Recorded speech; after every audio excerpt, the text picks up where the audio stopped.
Okay, a friend of mine asked me how to do a good white balance on an image, and so we're going to talk about doing white balance in Photoshop.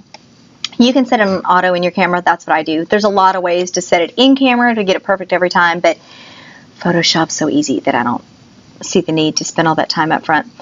Any image, whether it's shot in RAW or not, can be opened in Image Raw.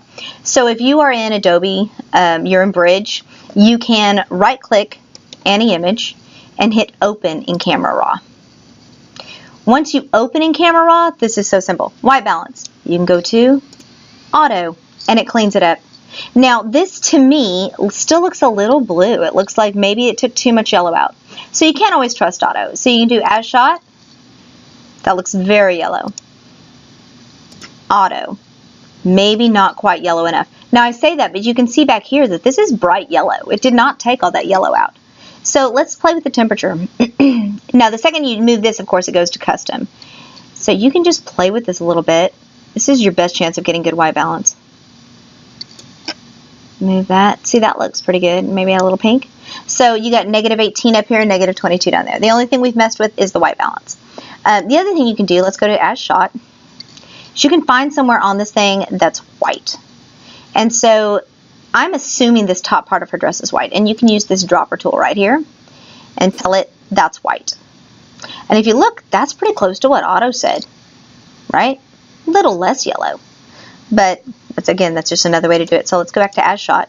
Now let's go ahead and do this manually. So As Shot, let's take some of the yellow out. Let's just move this blue slider, this slider over to the blue, this blue and yellow slider, and maybe add a little bit of pink right there.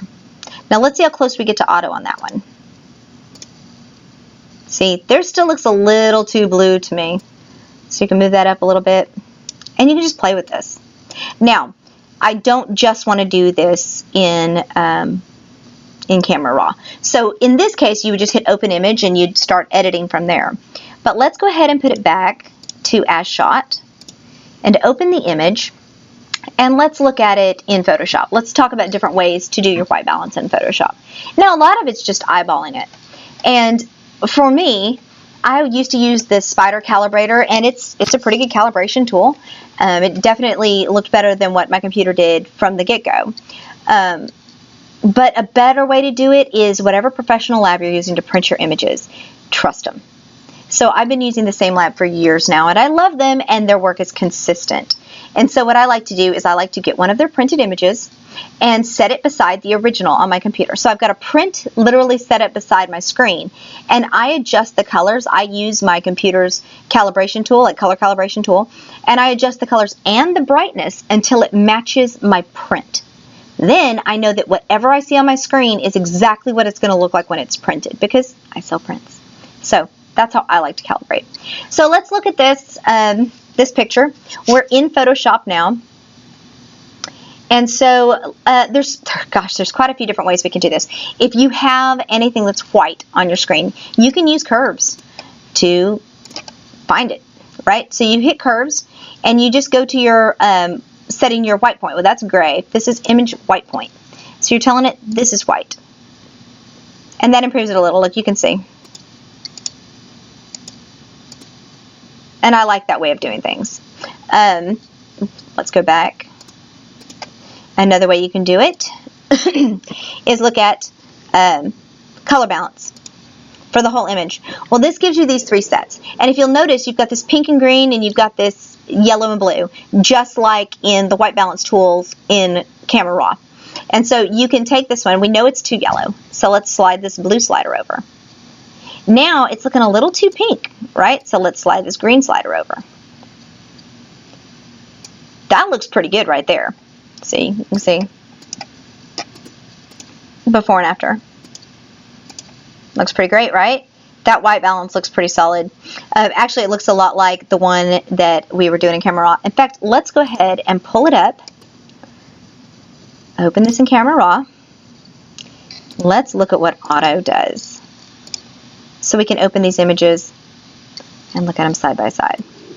If you'll remember, I thought the other image was a little too blue. I still do think it's a little too blue. I think this is a much better rendition. Like that, the color balance looks a little more on point. Now, if you know you have trouble with your white balance, and you consistently shoot people and you're like, okay, my white balance is always off. One of the things you can do is get a set of gray cards, like the white, gray, and black card, and have your subject hold it up before you shoot. That way you can set your white point to a card you know is truly white. And then that sets your whole white balance. Pretty simple. I do that sometimes, especially in studio. I might have somebody hold a card, and then I know for the rest of the images in that session, that is my white balance. That's an accurate white balance. But that does not change color casting. So a lot of times people think that they don't have the right white balance on their picture when the whole picture looks pretty good, but they see like green on the side of the face. Well, that's often color cast. Often that's not it doesn't have anything to do with your white balance. That has to do with something reflecting around them. So if there's a lot of greenery around them, what have you, and there's just green hitting by their face, or let's say they're wearing like a magenta colored shirt and you see pink on the side of their cheeks, it doesn't mean your white balance is off. It means you need to take the pink out of the cheeks. And there's a lot of cool ways to do that, but we will save that for another time.